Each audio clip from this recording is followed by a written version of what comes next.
Okay, wow. This was a bit of an insane weekend. Okay, so this was a bit of a roller coaster game hunting weekend. Started off...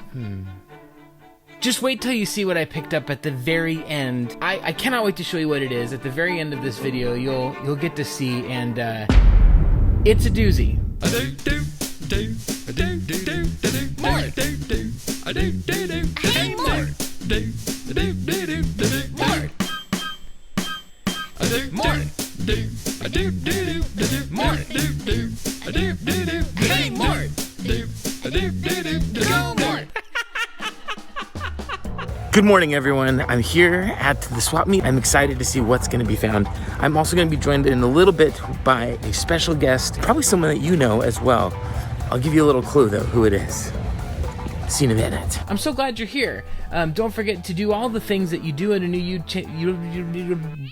Let's get into the weekend itself. So as the weekend begins, I'm really excited because I'm going to be joined by a special guest. I'm feeling optimistic. I think, there's going to be stuff, and I've been finding lots of stuff every weekend. One of the first things that I see is a very clean-looking, fat PlayStation 2. This console was in great shape, but the seller wanted a little more than I was willing to pay. The Nintendo Wii is a bizarre console because there are so many different accessories. There's golf clubs, guns, sports things, balance board stuff. The thing is accessorized to death. It's overkill. So I found something that I had never seen before, which kind of surprised me, and it's this. It is Cabela's North American Adventures. Comes with this green Cabela's, gun. I'm gonna open this up here and show you what it looks like.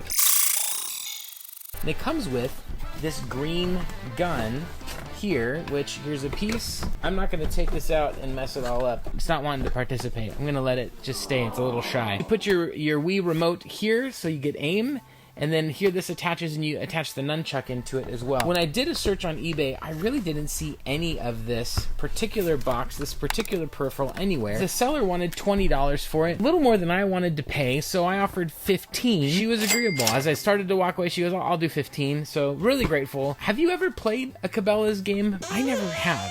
So I don't know if I just made a mistake or not, but here's the thing. I've never seen that combination before. So ultimately, this is a pretty dry morning. Everywhere I'm looking, nothing's really turning up in terms of video games. So it's time for a sizzle reel to really make it seem more exciting than it actually was.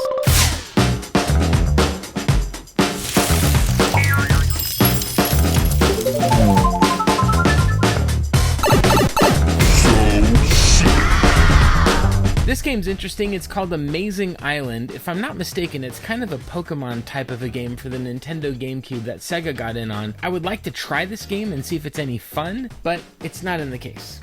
Wrong game, bro. This is MLB Slugfest. This game used to be so hard to find. I used to literally never come across it. Now I feel like I see it all the time. It's interesting to see how gameplay-wise they tried to take the mechanics of NFL Blitz and incorporate it to baseball. The pitching does take a little bit to get used to, and so do the way that the sort of aggressive mechanics play out, the late hits and all that stuff from Blitz, and how they incorporate that into baseball with, crazy slides and punching and all of that tomfoolery. It's a cool game, and if you like arcade sports games, this is one really worth checking out. What do you got on these?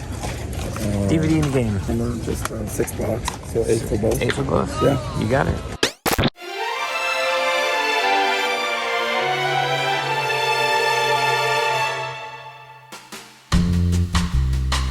I'm seeing a lot of PS2 stuff out there. Scooby-Doo Unmasked on the PS2. Never played this game, don't know anything about it. Didn't really grow up on Scooby-Doo, but some of these games reviewed really well and really still hold a lot of value. How much is this? How do you feel about the Atari 2600 and 5200 and all the classic Atari games? I have vague memories of playing maybe in Television. I think the game Commando on Intellivision, because I loved playing it in the arcade, and my dad's like, here you go, it's for your Intellivision, or whatever the console was. I remember playing it for a few minutes being like, oh, this is different than what I thought. But I was a very grateful kid. I'm not a brat. The lie detector test determined that was a lie. When this PS4 compilation was announced, I got really interested in it. For $20 for all of these Atari games, this is probably the best way that I'm going to come across Atari and give it a shot. At this time, you really had to use your imagination to fill in a lot of the gaps. On the PlayStation 2, there's an Atari on anthology. I can't talk. It was okay. It was hard to understand some of the games. Same with the Intellivision compilation on the GameCube. Between these two discs, I believe there's something like 100 games. Not growing up on Atari, it is really hard to go back on these games and play them and really enjoy them. I picked these up for really cheap because I wanted to give them another shot. The truth is, I may end up just selling them because I'm not sure, and just try to get my money back, because I'm just not sure if these are games that I'm really going to want to have in my collection and play. Ladies and gentlemen, boys and girls, listen, this is a game that I have literally never seen at the swap meet before. It is a game that is notorious. It is a game that is valuable. It is a game that is about a bunch of kids. Man, the baby kids! Bebe's Kids for the Super Nintendo is notorious because it is famously one of, if not the worst game on the Super Nintendo, or so I've been told. Bebe's Kids is a beat 'em up. You scroll from left to right like Final Fight and all of the other games of that era. Bebe's Kids was a stand-up comedy routine. I saw the movie when I was younger. I didn't realize there was a Super Nintendo game. I probably would have bought it. And I remember seeing the movie as a youngster and thought, it's okay. It was fine. It was pretty funny in parts, but it didn't grab me. When I heard that this game was so bad and saw it at the swap meet, I thought, even if it's a little more than I normally pay for something like this, I just want to give it a shot. Is it any good? It is not. So I played a few levels of it, and I'll say that it's not nearly as bad as I thought it was going to be. Yes, your basic standard hits do almost no damage. I think I quite literally hit the regular enemies on level 1 something like 30 times before it did any real damage to them. However, there are stronger attacks that I started using, and it did actual damage to the enemies, and that was fine. I don't know that this was as horrible of a game as I was expecting, which is maybe why I kind of enjoyed it a little bit. I thought the graphics were kind of cool. I liked how things looked. Yes, you move really slow. Yes, it's sluggish, but it wasn't the dumpster fire, horrible, non-working, terrible, unbeatable, unplayable game that it had been made out to be. I'd like to know what you think is the worst game on the Super Nintendo. I'd have to think about this one for a little bit, because I've played less enjoyable games, at least on other consoles, but as far as on the Super Nintendo itself, this may be one of the worst games I've ever played. But is it the worst game of all time, and oh my gosh, we should all run in terror when we see it? No, it's not quite that bad, but it isn't very good either. Is Chris here yet? My friend who I wore a shirt of his store? I'm wearing your shirt, Chris. Look, I'm promoting you. Where are you? Chris?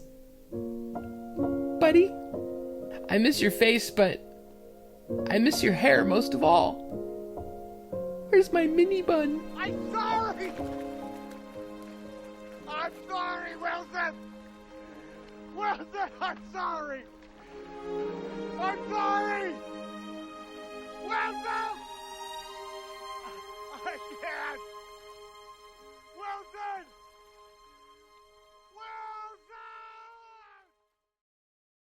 Pro tip, anytime a disc is scratched on the bottom, there's a good chance that you can rehab that disc and get it to work. A scratch on the top layer of the disc, though, where the artwork is screen printed onto, if that is scratched at all, the disc will never work. Correct me if I'm wrong in the comments. There's lots of common PS1 titles out this morning. I love the regular, just $2 to $5 PS1 games because they're so interesting in that era of video games and 3D and what people were trying to do and try to make work. Some of those games are barely playable today because of how much we've gotten more sophisticated with controlling in 3D environments, but as a novelty, I really enjoy it. $4. Yep. As I'm leaving, there's this. Oh my gosh, these things are heavy. These are everywhere, right? Well, this one is actually brand new and sealed. I don't know why I bought this. Okay, you said $4? Oh, it was $4. That's why I bought this.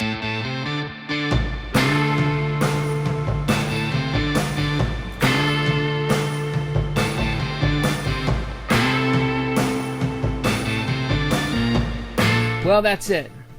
Chris abandoned me. I have to leave you here. Is it a game? The finds weren't amazing, and I got up early for all that. Not my finest hour this morning, unfortunately. Kind of disappointing overall. I think that Babyest Kids is probably my find of the morning. Besides that, though, it was just, it's kind of mediocre overall. Kind of bummed. Still love getting out, going walk around. I need another day to make up for it, so I'm going back on Sunday morning. So I gotta dig through all of this. So I grab everything that I can, I put everything together, but I'm out of cash. $12? I'm looking through my buddy Michael's booth, and he asks me if I'm interested in a particular game. Incredible. I finally own this. Will Sunday redeem my poor showing on Saturday? Will it? Will it? Will it? Tell me, will it?